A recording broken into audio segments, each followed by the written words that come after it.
చెప్పబడుతున్న ప్రతి మాటని మేము గౌరవించి మా మార్పు కొరకు మా మనసులో దాచుకునే భాగ్యం మాకు కలిగించండి. కూడి వచ్చిన బిడ్డల్లో బలహీనలను బలపరచండి. అనారోగ్యంతో ఉన్న బిడ్డలకు ఆరోగ్యాన్ని, శక్తిని, బలాన్ని ఇవ్వండి. దూర ప్రాంతాల నుంచి తమ బంధుమిత్రులను విడిచి వచ్చిన బిడ్డలకు, విడిచి వచ్చినటువంటి వారి కుటుంబాలకు తోడుగా ఉండండి. చివరి మాటలు కూడా విని మా జీవితాలను యోగ్యంగా మలుచుకునే భాగ్యం దయచేయమని కార్యక్రమం ఏర్పాటు చేసినటువంటి మా ప్రియులు ఆనంద్ కుమార్ గారి కుటుంబాన్ని, అలాగే చక్రవర్తి గారి కుటుంబాన్ని, అలాగే మరి విజయం గారి కుటుంబాన్ని కూడా మీరు దీవించి కాపాడండి. తండ్రిగా మీరు వాళ్ళని ఆదరించండి. ఇలాంటి అనేకమైన కార్యక్రమాలు జరిగించడానికి నాయన బిడ్డలకి ఆరోగ్యపరంగానూ ఆర్థిక పరంగానూ సహకారులుగా ఉండండి. వేదిక వద్దున్న పెద్దలందరినీ, తమ్ముడు శ్రీనివాసరావు గారిని, రజనీకాంత్ గారిని, మరి ఆర్కెస్ట్రా వారిని మీరు దీవించి కాపాడమని యేసుక్రీస్తు ప్రభు వారి పేరట ప్రార్థించి అడిగి వేడుకొంచున్నాం తండ్రి. ఆమేన్.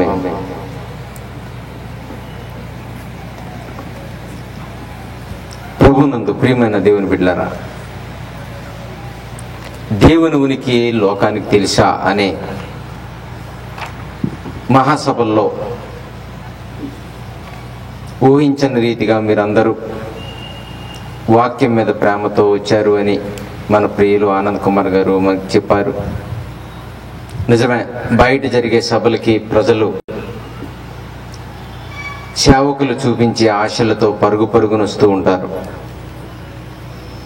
దేవుని దగ్గరికి వెళ్తే ఏదో లాభం చేకూరాలి అని, అప్పటికప్పుడు ఏదో ఒక మేలు మేము పొందుకోవాలని ప్రజలు విస్తారంగా వస్తారు. అలా మనుషులు రావడం వల్ల వాళ్ళకి ఏమి లాభం ఉండదు. ఇలాంటి మాటలు ఆశ చూపించడం వల్ల అక్కడ దైవ కార్యక్రమం కూడా జరగదు. మనిషి మారాలంటే నిరాశపరుడుగా దేవుణ్ణి ఆశ్రయించాలి. దేవుడికి మనకేది కొదువు ఉందో అనేది దేవునికి మనం చెప్తేనే కానీ అర్థం కాని వ్యక్తి కాదైనా. మనం చెప్పకుండానే ఆయనకు తెలుసు మనకేమి లేదో. మనం అడగకుండానే ఆయనకు తెలుసు మనకేం కావాలో. ప్రియులరా, అంత గొప్ప దేవుణ్ణి మనం ఆశ్రయించాం. మనకున్న లోటుపాట్లు దేవుడు ఎలా సరిచేయాలో ఆయనకు బాగా తెలుసు. మీకు ఆరోగ్యం కావాలని తెలుసు, మీకు బిడ్డలు కావాలని తెలుసు, మీకు భోజనం కావాలని తెలుసు, మీకు వస్త్రం కావాలని తెలుసు. మీ గురించి ఇంత తెలిసిన దేవుడు మనల్ని ఎందుకు విడిచిపెడతాడు? కానీ మీకు తెలియంది ఒకటి ఉంది, మీకు పరలోకం కావాలి. నాకు పరలోకం కావాలి అని మనిషి తెలుసుకోవడం లేదు. అదేదో వచ్చేసినట్టు, అదేదో చాలా ఈజీ అయినట్టు దానికోసం పట్టించుకునే వాళ్ళే ఉండరు సాధారణంగా. అందుకే ఎవరి ప్రార్థనలోనూ తండ్రి నాకు పరలోకానికి తీసుకువెళ్ళు, నాకు పరలోకాన్ని ఇవ్వు అని అడగరు. సాధారణంగా ఎవరు అడగరు. ప్రభునందు ప్రియమైన దేవుని బిడ్డలారా, దీనంతటికి కారణం దేవుని యొక్క మనసు మనిషికి అర్థం కాకపోవడం. ఏం చెప్పి ప్రజల్ని దేవుళ్ళలోకి నడిపించాలో పెద్దలకి చాలా మందికి తెలియకపోవడం. యేసుక్రీస్తు ప్రభు వారి బోధలు మీరు చూస్తే, అపోస్తలులు ప్రకటించిన సువార్త విధానం మీరు చూస్తే, వాళ్ళ మాటల్లో ఆశలు ఉండవు. ప్రభు దగ్గరికి రండి మీకు పిల్లల్ని ఇస్తారని అపోస్తలు ఎవరూ చెప్పలేదు. దేవుని దగ్గరికి రండి మీకు ఫలాన్ని కొని పెడతానని ప్రభు వారు ఎప్పుడు చెప్పలేదు. వాళ్ళు ఎప్పుడు లోకానికి, మనుషులకి ఆశలు చూపించే బోధలు చేయలేదు. అన్నిటికంటే ప్రాముఖ్యమైనది పరలోకానికి చేరుకుంటామని, మనిషికి కావలసింది మహాలోకానికి ప్రవేశం అని తెలుసుకున్న వాళ్ళు మరణించే వరకు పరలోకం గురించిన సంబంధించిన బోధలు చేశారు. పరలోకపు విషయాలు ప్రపంచ ప్రజలకు తెలియపరచడానికి అవసరమైతే ప్రాణాలు కూడా ప్రాణంగా పెట్టారు. ప్రభునందు ప్రియమైన దేవుని బిడ్డలారా, నిజమే, మన తండ్రి దేవుడైతే ఆయన మనసు మనం అర్థం చేసుకుంటే బిడ్డలుగా ఆయన మనం సంతోషపరుస్తాం. దేవునికి వ్యతిరేకమైన కార్యక్రమాలు చేయకపోతే అంతకంటే మీ నుంచి దేవుడు కోరుకునేది ఏది ఉండదు. మనం దేవుడి నుంచి కోరుకునేవి చాలా ఉంటాయి, కానీ దేవుడు మన నుంచి కోరుకునేది ఒక్కటే ఒకటి, తప్పు చేయకుండా నీతిగా మీరు బ్రతకండి. అంటే మీరు బాగుపడండి, నన్ను బాగు చేయొద్దు. మీకు విషయం తెలుసా, మనం అందరం కలిసి దేవుడిని బాగు చేయవసరం లేదు. అలా అనుకుంటున్నాం మనం అందరం కలిసి దేవుడికి ఒక గుడి కట్టాలి, మనం అందరం కలిసి దేవుడికి ఒక పండగ చేయాలి, మనం అందరం కలిసి దేవుడికి ఏదో చేయాలి అంటూ ఉంటాం. మంచిదే, మీకు ఇష్టమైతే చేయండి, కానీ మీరు దేవుణ్ణి బాగు చేయవలసిన అవసరం లేదు. ఆయన పేదవాడు కాడు, ఆయన మనకలాంటి మనిషి కాదు. ఆయన్ని మీరు బాగు చేయవలసిన పని లేదు, మీరు ఆయన్ని ధనికుడిగా చేయవలసిన పని లేదు. ఆయన ఫిజికల్ నీడ్స్ ఏవైతే ఉన్నాయో వాటిని మీరు తీర్చవలసిన పని లేదు. మన నుంచి అవసరాలు తీర్చుకునేవాడు దేవుడు కాదైనా. మీరు బాగా బ్రతికితే, పరలోకం వచ్చేటట్లుగా మీరు జీవించగలిగితే, అంతకంటే ఆయనకి ఏమి మీ నుంచి అవసరం లేదు. ఇలాంటి దేవుడు మనకు దొరకడం, ఆ దేవుణ్ణి మనం నమ్ముకోవడం నిజంగా మనం చేసుకున్నటువంటి మహాభాగ్యం.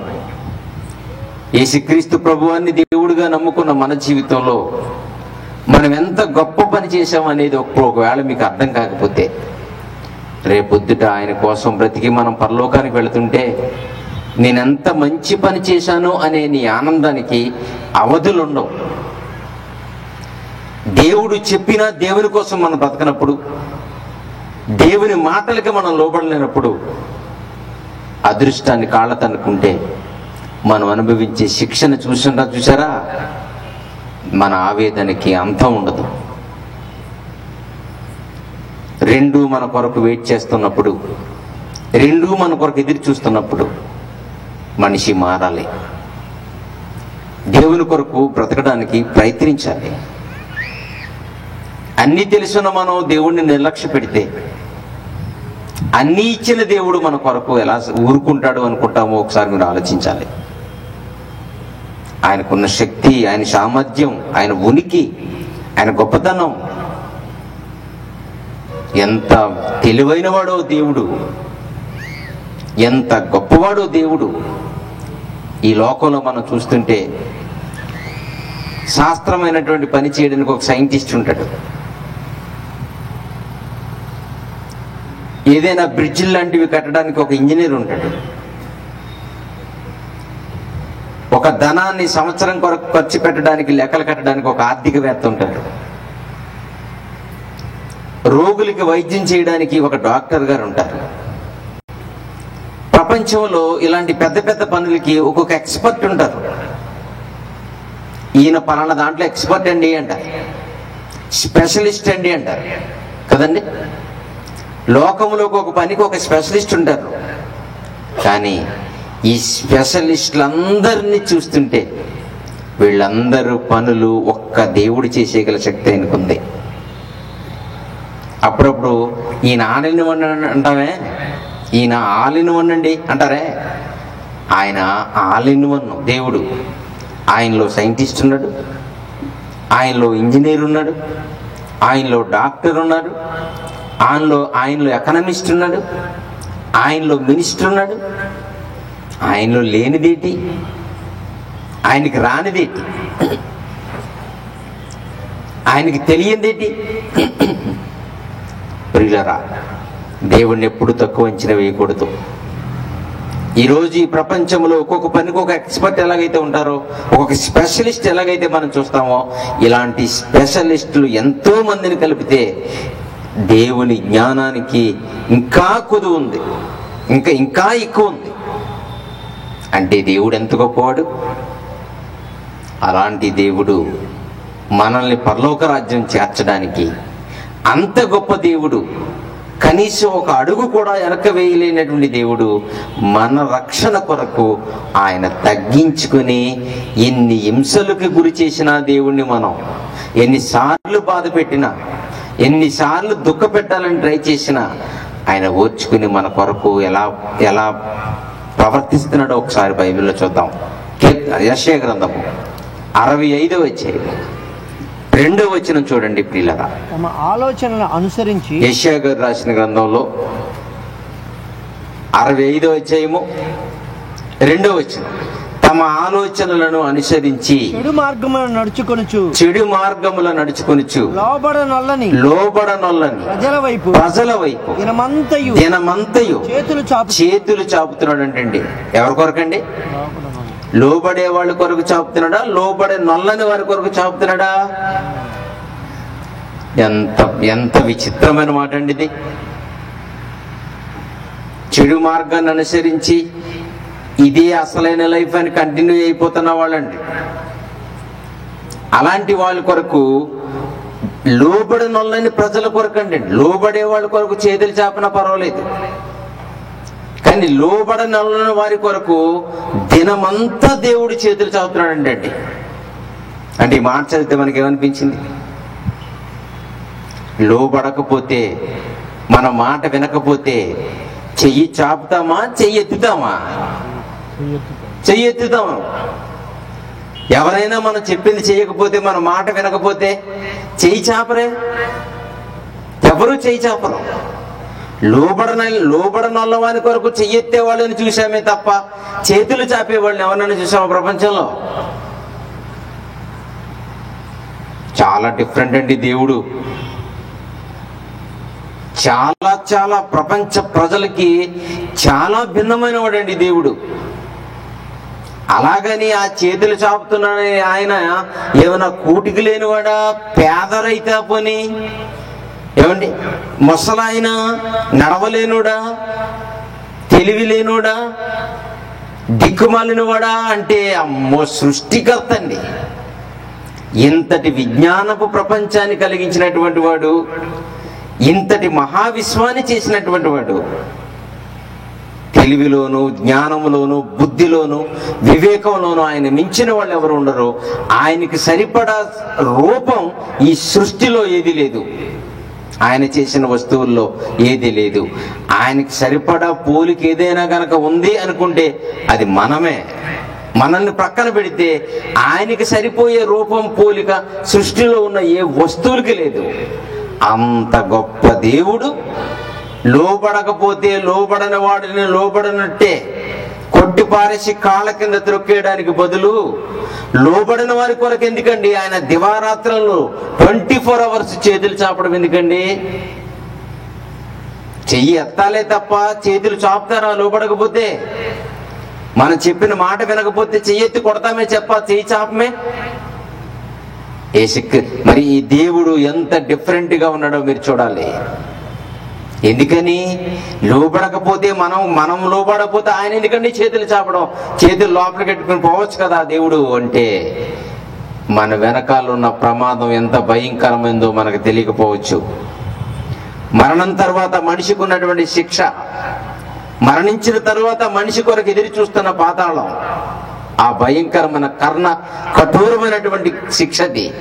అది ఎంత బాధకరమైనదో వెళ్ళిన వాళ్ళకి తెలుసు, అందులోకి పంపిస్తున్నటువంటి ఆయనకి తెలిసే తప్ప భూమి మీద ప్రాణంతో బ్రతికి ఉన్న మనకు అర్థం కాదు.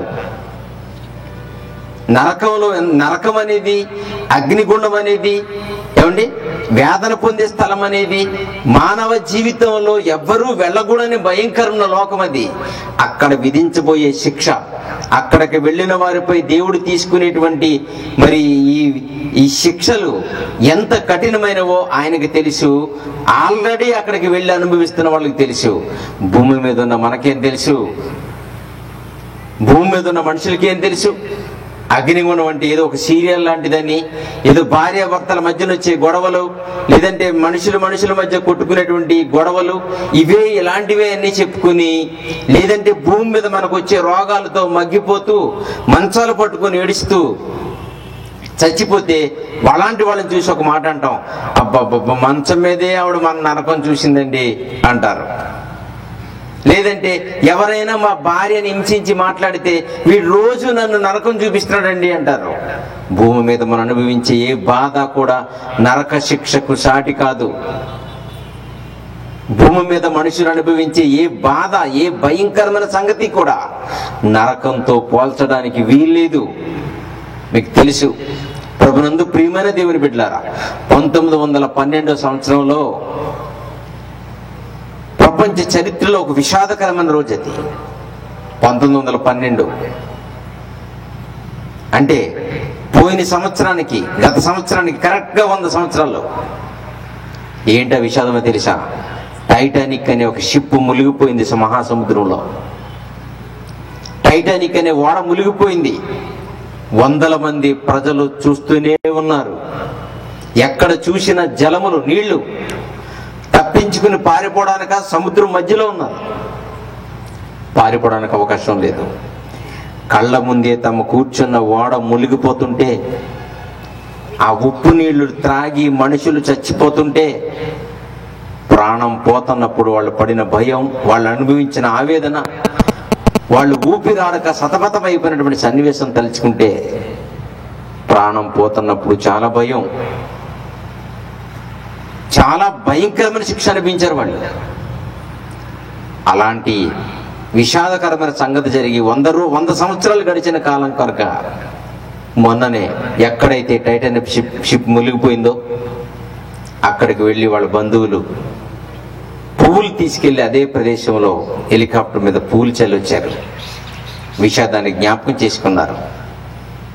మా వాళ్ళు తీరం చేరకుండానే ప్రాణాలు కోల్పోయారని విషాదాన్ని తెలియపరిచారు. నరకంలో అనుభవించే బాధ టైటానిక్ షిప్ మునిగిపోతున్నప్పుడు అనుభవించే బాధతో పోల్చుకోవచ్చా అంటే చిన్నది. భూమి మీద మనిషి అనుభవించే ఏ బాధ నరకానికి సమానం కాదు. భూమి మీద అనుభవించేటువంటి అప్పుల బాధలు, అనారోగ్యపు బాధలు, భర్త పెట్టే కష్టాలు, లేదా వేధింపులు, అరకట్నపు వేధింపులు, ఇలాంటివి, ఈ టీచింగ్ ఇలాంటివన్నీ చూస్తే ఇవేమి నరకంతో పోల్చడానికి వీల్లేదు. మహాశిక్ష. అక్కడికి వెళ్లకుండా ఉండడానికే మట్టి మనుషులమైనా తగ్గించుకునే మనసు లేని మనకి అక్కడికి వెళ్లకుండా ఉండడానికేనండి. మట్టి మనుషులు 60 సంవత్సరాలు బతికే ఆఫ్రాలు మన జీవితం భూమి మీద చిన్నది. అయినప్పటికీ మనకు తగ్గింపు లేదని సృష్టికర్త అయ్యుండి, సర్వేశ్వరుడు అయ్యుండి, సర్వాంతర్యామ అయ్యుండి, క్రమంగా సృష్టినంతటి నడిపించే దేవుడు అయ్యుండి కూడా లోబడ్డం లేదని తెలిసి కూడా చేతులు చాపుతున్నాడు. ఎందుకు తెలుసా? మరణం తర్వాత అనుభవించబోయే శిక్ష అంత భయంకరమైంది. మనుషులకు భయం కలిగించే మాటలు లేవు. మనుషులకు భయం కలిగించేటువంటి ప్రసంగాలు సాధారణంగా లేవు. కాలక్షేపం కొరకు సత్యమైనది, నిత్య జీవాన్ని తెచ్చిపెట్టే వాక్యం కాలక్షేప వాక్యంగా మారిపోయింది. ఆత్మలను రక్షించే శక్తి గల వాక్యం ఆచారానికి మాత్రమే పరిమితం అయిపోయింది. 4 గోడల మధ్య నలిగిపోతుంది సత్యం. సమాజంలో మనుషుల మధ్య మార్పు చెందలేక, మనుషులకి చెప్పేవారు సరిగా లేక సత్యం అనేది సంకెళ్ళు వేసినట్టుగా బిగిసిపోయింది. అందుకే సమాజం మారడం లేదు. అందుకే ప్రజలకు భయం కలగడం లేదు. మరణం వెనకాల ప్రమాదం పొంచి ఉన్నా సరే మనుషులు కళ్ళు తెరవడం లేదు. దేవుడు తన శక్తిని, తన సామర్థ్యాన్ని, తన జ్ఞానాన్ని తగ్గించుకొని లోబడకపోయినా మన కొరకు చేతులు చాచాడు. అర్థం కావడం లేదు ఆయన ప్రేమ, అర్థం కావడం లేదు ఆయన మనసు. ఆయన ఏ స్టేటస్, ఆయనకున్నటువంటి ఉనికి ఏంటి అసలు? ఆయన స్టేటస్ ఏంటి? ఆయన స్టేటస్ చేతులు చాపే స్టేటస్ కదా అయింది. చెయ్యి ఎత్తి మనిషిని దొరికినట్టు చంపేసి స్టేటస్ అయింది. అంత పవర్స్ ఉన్నాయి ఆయనకి. మానవ దేహం మీద, మట్టి మనిషి మీద 100% సర్వ హక్కులు ప్రపంచంలో ఎవరికి ఉన్నాయంటే దేవుడికే ఉన్నాయి. నా భార్య మీద హక్కు నాకుందని భర్త అంటారు, భర్త మీద హక్కు భార్యకు ఉందని నాకు అంటారు, మా బిడ్డల మీద మా హక్కు మాకుంది, మేము కొట్టుకుంటా ఉంటారు. కానీ మనిషి మీద సర్వ హక్కులు కలిగి ఉన్నది ఎవరో తెలుసా? దేవుడు. ఆయనే దీని డిజైనర్. ఆయనే దీనికి ప్రాణం పోసింది. ఆయనే దీనికి విలువనిచ్చింది. ఆయనే దీనికి తెలివితేటలు ఇచ్చింది. అన్ని ఇచ్చిన దేవుడికే దీని మీద అధికారం ఉన్నప్పుడు ఆయనకున్న అధికారాన్ని ఉపయోగించుకోకుండా అధికారాన్ని పక్కన పెట్టి ప్రేమను ముందు పెట్టి మనుషులందరూ నరకానికి వెళ్ళిపోకూడదని ఆయన చేయి చెప్తున్నాడే. అర్థం కాలేదా ప్రపంచానికి ఆయన ప్రేమ? అర్థం చేసుకోలేరా దేవుని ప్రజలు? ఆయనకున్నటువంటి ఒక గొప్ప లక్షణం గురించి చెప్తూ అసలు ఎలాంటి అధికారం ఉందో ఆయనకి చెప్తున్నాడు. చూడండి, యోబు గ్రంథం 34వ అధ్యాయము 23వ వచనం.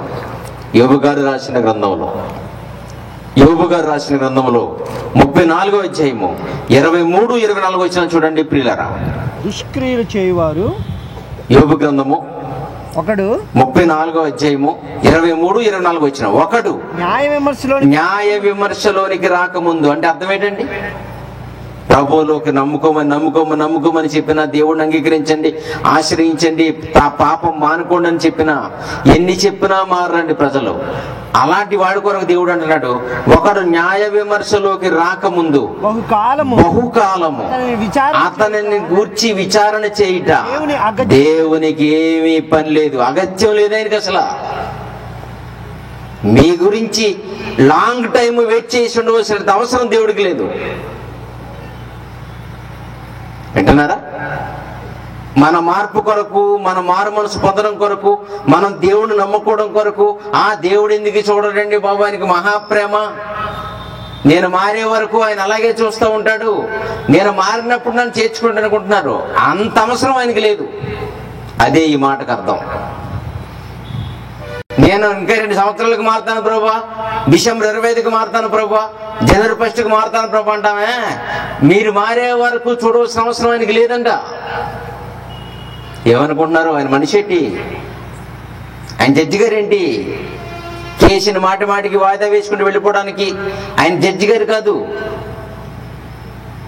లోకంలో మనం చూస్తూ ఉంటాం, నేరం జరిగింది, ఎందుకు జరిగింది, ఎక్కడ జరిగింది, ఎందుకు జరిగింది అనేది పాపం వాళ్ళకి తెలియదు కనుక తెలుసుకోవడానికి కొంత టైం తీసుకుని కేసును వాయిదా వేస్తూ ఉంటారు. ఈ వాయిదాలలో, ఈ లేట్ టైంలో నేరం రుజువు అయితే వాళ్ళకి శిక్ష విధిస్తూ ఉంటారు. మంచిది, కానీ దేవుడు అలాంటిడు కాడు. బహుకాలం వెయిట్ చేసి కేసును వాయిదా వేసి మరలా వేసి ఇలా తిప్పడు, ఒక్కసారే. కనుక ఒకడు న్యాయ విమర్శలోకి రాకముందు అతని గురించి బహుకాలం విచారణ చేయడం దేవుడికి అగత్యం లేదు, అవసరం లేదు. మీ మార్పు కొరకు ఎదురు చూడవలసిన పని లేదు. ఇలాంటి దేవుడండి చేయి చాపుతున్నాడు. ఇంత సుప్రీమండి బాబైనా ఎవరు అడుగుతారండి మనల్ని కొడితేనే అన్ని? ఏమండి, దేవుడి మీద కేసు అయితే ఉండదండి. ఎవరినైనా సమాజంలో కొట్టినా, ఎవరినైనా తిట్టినా, ఎవరిని మీద దాడి చేసినా మన మీద కేసు పెట్టి లోపలేస్తారు. కానీ దేవుడి మీద కేసు ఎవరు పెట్టలేరు, దేవుడిని ఎవరు అరెస్ట్ చేయలేరు. ఆయన శక్తి, ఆయన సామర్థ్యం అంత గొప్పది. అలాంటి దేవుడు ఒకడు న్యాయ విమర్శలోకి రాకముందు అతని గురించి బహుకాలం విచారణ చేయడానికి అగత్యం లేదు. విచారణ లేకుండానే బలవంతులను ఆయన నిర్మూలం చేస్తున్నాడు. ఎవరిని ఆనకుండానే, ఎవరితోనూ సంభాషించకుండానే ఒక్కొక్కరిని మట్టిలో కలిపేస్తున్నాడు. బలవంతులను తీసుకెళ్లి మట్టిలో కలిపేస్తున్నాడు, బలహీనులుగా చేసి పారేస్తున్నాడు. వారి స్థానమున ఇతరులను నియమిస్తున్నాడు. వారి క్రియలను ఆయన తెలుసుకొనుచున్నాడు. చూస్తాడు. అంతకాలం చూడవలసిన పని లేదు పాపం. నిజానికి ఆయనకి అవకాశం వచ్చినప్పుడు లేపేసి అతని స్థానంలో ఇంకొకరిని కూర్చోబెడతారంట. ఇది ఎలాగుందంటే, ఏ మినిస్టర్ గారైనా చనిపోతే ఆ మినిస్టర్ గారు ఖాళీ చేసిన కుర్చీలో ఇంకొకరిని ఎలాగైతే కూర్చోబెట్టాలని మన పెద్దలు ఆలోచిస్తూ ఉంటారో, దేవునికి లోబడిన వారిని కూడా దేవుడి శిక్షకు లోబరిచి ఆయన్ని తీసేసి అతని స్థానంలో మారు మనసు పొందే అవకాశం మరొకరికి ఇస్తాడు. అతను మారకపోతే అతను తీసేస్తాడు. దీన్ని బట్టి మనకేమర్థమైంది? ఇంతటి మహా అధికారం గల దేవుడు, ఇంతటి సర్వాధికారం గల దేవుణ్ణి ప్రజలు లోకు కట్టేశారు. దేవుణ్ణి లోకు కట్టేశారు. దేవుని గురించి సమాజంలో పెద్ద విలువైన మాటలు మనకి వినపడకపోవడం వల్ల బొత్తిగా దేవుడు పరువే పోయింది. అప్పుడప్పుడు అంటారు చూశారండి, దేవుడు దిగొచ్చిన ఈ పెళ్లి ఎవడు ఆపలేడు అంటాడు. దేవుడు పెళ్లి కూడా ఆపలేడా అంటే? ఆయనకెందుకు దేవుడు, ఈయనకే దేవుడు ఇచ్చే బాగుండు ఆ పోస్ట్.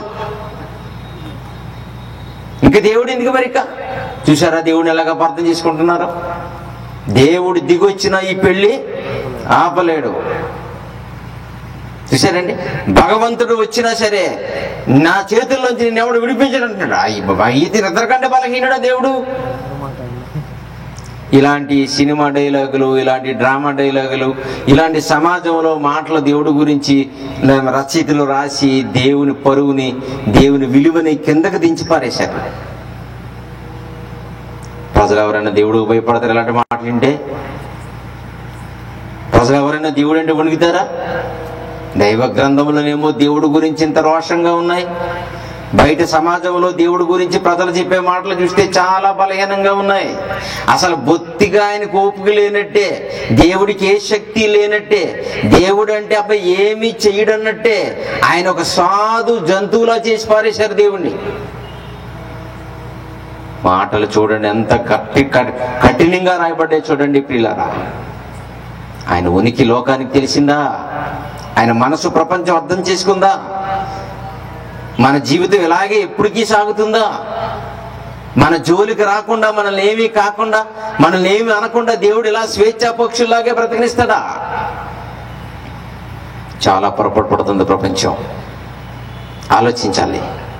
అందుకనే మీరు లోబడకపోయినా ఇంత అధికారం కలిగిన దేవుడు చేయి చాపాడు, మీ మార్పు కొరకు ఎదురు చూశాడు. అది దీర్ఘకాలకమైన ఎదురు చూపు కాదు, అది బహుకాలం చూడవలసిన అవసరం ఆయనకి లేదు. అది ఎన్నిసార్లు చెప్పినా మారకపోతే, ఎన్ని సభలకు వెళ్ళినా మారు మనసు పొందకపోతే, ఎన్ని వారాలు గుడికి వెళ్ళినా, ఎన్నిసార్లు సేవకుల మాటలు చెప్పినా విలువ లేకపోతే, దేవుడు తన సహనానికి, తన ఎదురు చూపులకి పులి స్టాప్ పెడతాడు.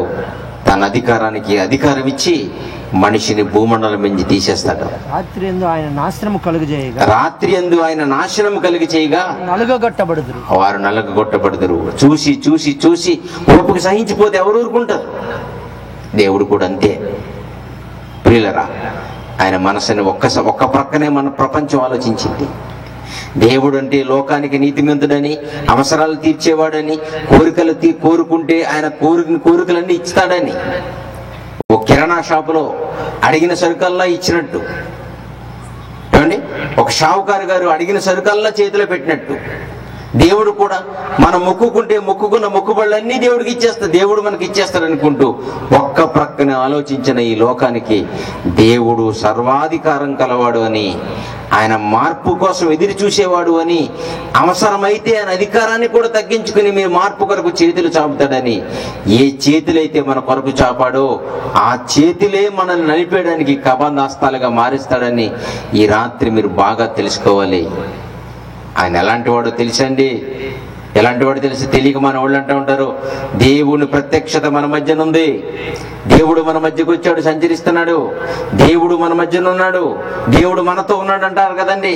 నిజంగా దేవుడు మనతో ఉంటే పరిస్థితి ఎలా ఉంటుందో ఒక మాట చూపించమంటారా? కీర్తన గ్రంథము 89వ అధ్యాయము 7వ వచనం చదువుదాం చూడండి ప్రియులారా. కీర్తన గ్రంథములో 89వ అధ్యాయము 7వ వచనం. కీర్తన గ్రంథము పరిశుద్ధ దూతల సభలో, కీర్తన గ్రంథము 89వ అధ్యాయము 7వ వచనం గనక మీరు చూస్తే అబ్బా ఎంత గొప్ప మాట అండి. పరిశుద్ధ దూతల సభలో ఏ సభ అంటమ్మది?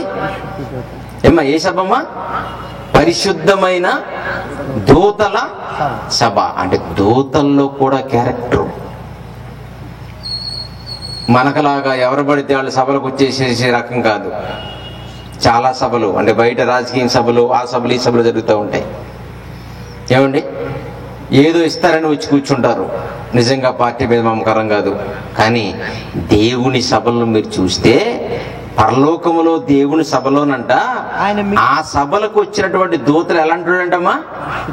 పరిశుద్ధులు. బాగా వినాలి. దేవుని సభకి వచ్చేటువంటి దేవదూత ఎలాంటి వాళ్ళంట? పరిశుద్ధులు, క్యారెక్టర్ ఉన్నవాళ్ళు. తప్పు చేసేవాడు, తప్పుడు ఆలోచించేవాడు ఆయన సభకు రాకూడదు. వెరీ పర్ఫెక్ట్ అండి దేవుడు. చాలా ఖచ్చితమైన వాడు. క్యారెక్టర్కి మాత్రమే విలువిచ్చేవాడు. మనుషులు దానికి విలువెవరు, మనుషులు దాన్ని కాపాడుకోరు. క్యారెక్టర్కి దేవుడు చాలా పెద్దపీట వేస్తాడు, ఫస్ట్ ప్రిఫరెన్స్ ఇస్తాడు. Character main. అందుకనే పరిశుద్ధ దూతల సభలో ఆయన మిక్కిలి భీకరుడు అంట. అంటే అర్థం ఏంటండి? సభకు వచ్చిన వాళ్ళు దూతలైతే, ఆ దూతలు పరిశుద్ధులైతే, ఆ పరిశుద్ధమైన దూతల సభలో ఎలా ఉంటాడంటే ఆయన ఫీలింగ్ ఎలా ఉంటుందంట? భీకరం అంటేటమ్మా, కళ్ళు ఎర్ర చేసి ముఖం కందిపోయినట్టు, లెగిసి వచ్చి కొట్టేస్తాడేమో అన్నట్టు, ముఖం చూస్తే చాలు చెమటలు పట్టేట్లుంటాడండి సభలో. ఎందుకంటే అంత కోపంతో ఎందుకండి దేవుడి సభలో ఉండడం? వాళ్ళు ఏమైనా తప్పు చేసిన వాళ్ళ పోనీ? ఏమా సభకు వచ్చిన వాళ్ళు ఏమైనా తప్పుడు వాళ్ళ మంచోళ్ళ? పరిశుద్ధులు. అంత పరిశుద్ధులైన దూతల సభలో అంత కోపంగా ఉండడం ఎందుకు దేవుడు?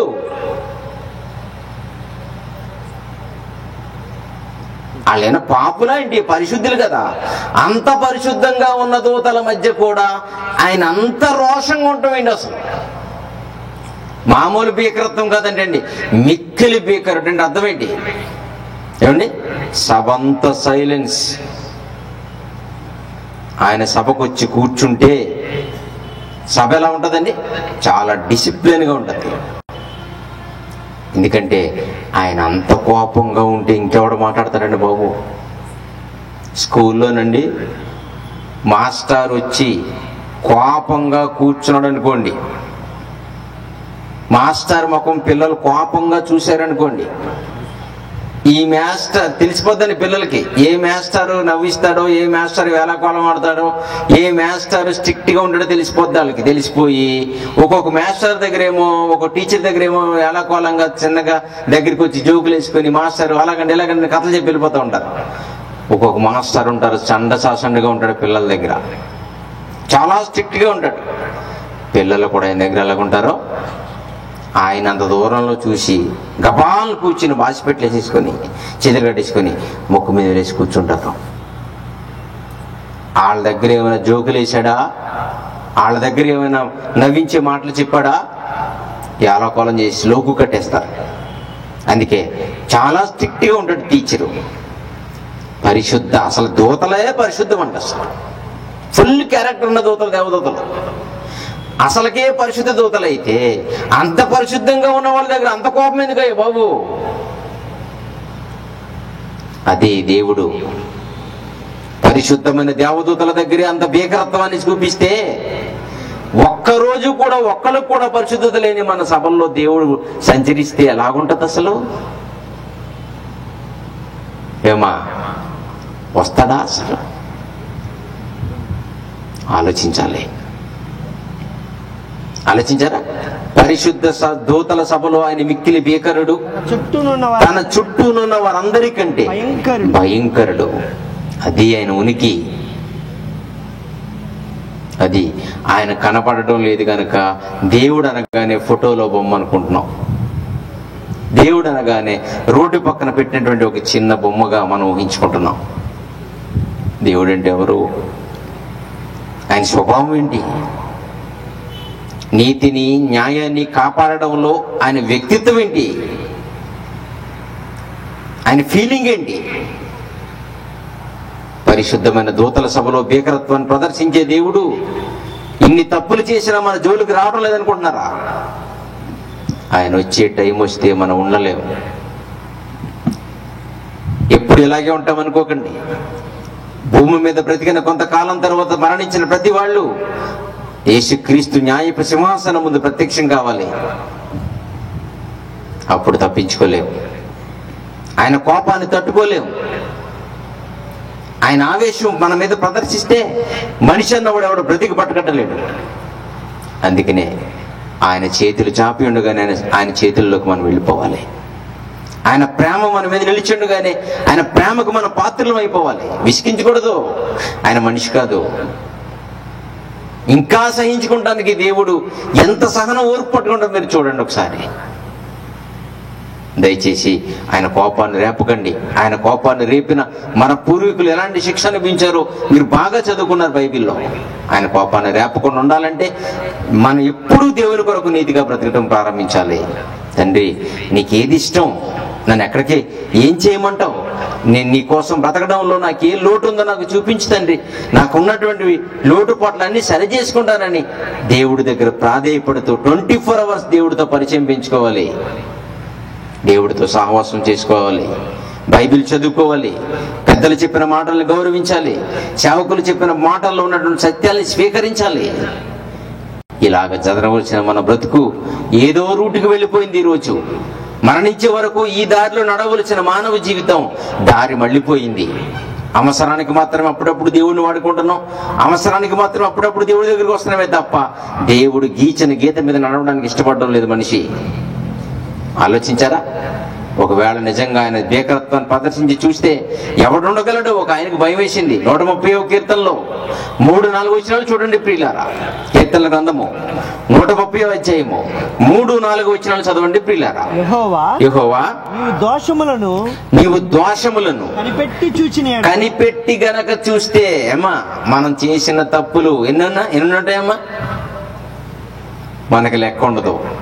ఉదయం లేచామంటే పడుకునే వరకు ఎన్ని అబద్ధాలు ఉంటామో, ఎన్ని తప్పులు చేసి ఉంటామో, ఎంతమందిని మోసం చేసి ఉంటామో మనకు అసలు తెలియదు. 1-2 గుర్తుపెట్టుకోవడానికి తెలియదండి అంటాం. ఎందుకంటే నిజంగా తెలియదు. ఎందుకంటే 1-2 అయితే చెప్పేసి 3 అని చెప్పలేము.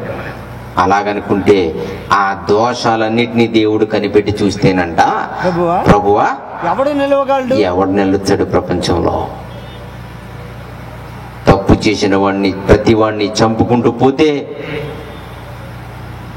తప్పు చేసిన ప్రతి వాడిని శిక్షించుకుంటూ పోతే ఊరి చివరి 4 సమాధులు కాదు, ప్రపంచం నిండా సమాధులు అయిపోయి ఉండాలి. ప్రపంచమే శ్మశానం అయిపోయి ఉండాలి. ఆలోచించండి. ఒకప్పుడు జరిగిందదే. నావాహు జలప్రలయంలో ప్రపంచ శ్మశానం అయిపోయింది. చేపల చెరువులో చేపలు తేలిపోయినట్టు మనుషులందరూ చచ్చిపోయి నీటిపైన తేలిపోయారు. ప్రచండమైన జలములు 40 రోజులు భూమి మీద కురిస్తే అలాంటి జలములను తప్పించుకోలేక ఊపిరాడక మనుషులందరూ చచ్చిపోయారు. శ్మశానం అనగానే ఊరికి చివర ఒక 50 సమాధులతోటో, ఒక 100 సమాధులతోటో, 10 సమాధులతోటో చూస్తూ ఉంటాం మనం. అలాంటిది ప్రపంచమే శ్మశానం అయిపోయిన రోజు అది నావాహు జలప్రళయ కాలంలో. అలాంటి దేవుడు మనుషుల తప్పుల్ని కనిపెట్టుకుంటూ పోతూ మనుషులు చేసిన దోషాన్ని, ఆ దోషపు క్రియల్ని ఆయన చూస్తే ఎవడు నిలవగలడు ప్రపంచంలో అంటున్నాడు భక్తుడు. ఎవడు నిలుస్తాడు? ప్రభువా మా దోషములను కనిపెట్టి చూచినడలా ఎవడు నిలవగలడు? అయినను జనులు నీ యందు భయభక్తులు నిలుపునట్లు నీ యొద్ద క్షమాపణ ఉంది. ప్రియులారా, అందుకనే తప్పు చేసిన మరుక్షణమే పశ్చాత్తాపడాలి. నా తప్పు క్షమించు తండ్రి అని అడగాలి దేవుణ్ణి. అలాగని తప్పు చేసి ప్రతిసారి అడగమని కాదు. జాగ్రత్తగా ఉండాలి. తప్పు చేయకుండా బ్రతికుండడమే, తప్పు చేయకుండా కాపాడుకోవడమే క్రైస్తవత్వం ముఖ్య లక్షణం. అది అప్పుడు చేయని ప్రార్థన, అప్పుడు చెప్పండి దేవుడికి, అప్పుడు అడగండి దేవుణ్ణి. చూసారా? ఆయన దోషములు కనిపెట్టి చూస్తే ఎవడు నిలవగలడు అన్నాడు. నావాహు జలప్రళయ కాలంలో ప్రపంచం శ్మశానం అయిపోయింది. ఆ విషాదం ప్రపంచంలో తరతరాలకి గుర్తుండడానికి, ప్రపంచ మనుషులందరికీ మదిలో మెదలడానికి ఓ అద్భుతమైనటువంటి కళాఖండాన్ని దేవుడు ఆకాశంలో సృష్టించాడు. అదే ఇంద్రధనుసు. అదేంటనుకుంటున్నారు? అదేమనుకుంటున్నారు? చాలా మంది ఇంద్రధనుసు వచ్చిందని ఇంకా వర్షం రాదురంట. ఇంద్రధనుసు వస్తే ఇంకా వర్షం రాదు, చినుకులు పడవు, వెళ్ళిపోవచ్చు, ప్రయాణం చేసేసి అంటారు. అది వర్షం రాదని కాదు.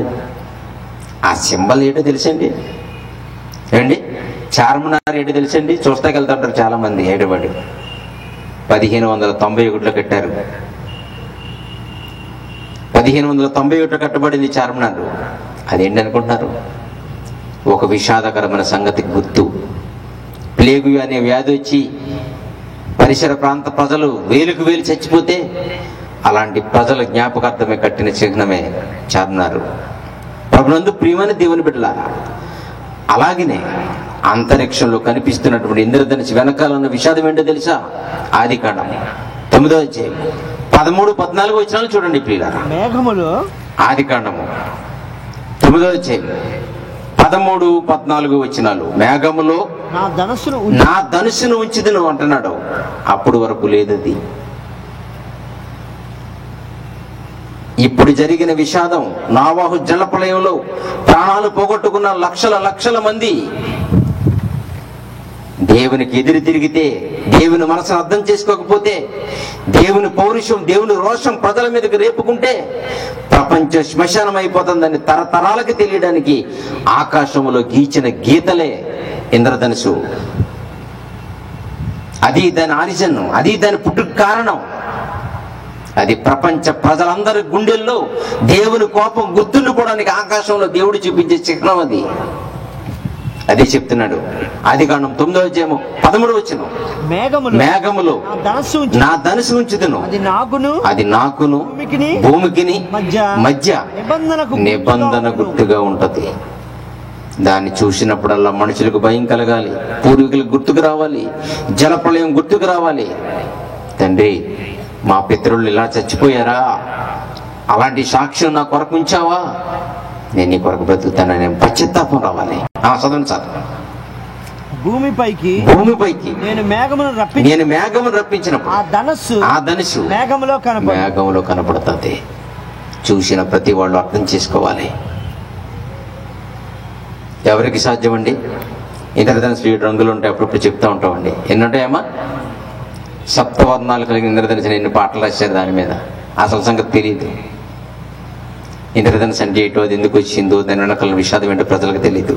దాని గురించి పాటలు, ఇంద్రధనుసు చీర కట్టుకున్నావని, లేదా ఇంద్రధనుసు బొట్టు పెట్టుకున్నావని, ఇంద్రధనుసు మొగం ఉందని చక్కని పాటలు రాశారు కవులు. దాని వెనకాల ఉన్నది విషాదం. 7 రంగులు. అది ఒక బొమ్మ గీయాలనుకోండి, మనం ఒక పేపర్ మీద గీస్తాం, ఒక గోడ మీద గీస్తాం, ఓ బట్ట మీద గీస్తాం. ఆకాశంలో బేసి లేదు, ఆకాశంలో బొమ్మ గీయడానికి గోడ లేదు, కాగితం లేదు, ఏమీ లేదు, బేసి లేదు. పలచని మేఘాలలో ఏర్పడేటువంటి ధనుసు లాంటిది అది. ఆన్ ద స్పాట్ అప్పటికప్పుడు 7 రంగులు 7 వర్ణాలు కలిగినటువంటి ఇంద్రధనుసు వచ్చి కనపడుతుంది. అది కొన్ని వేల సంవత్సరాల క్రితం ప్రపంచ ప్రజలకు జరిగినటువంటి విషాదం.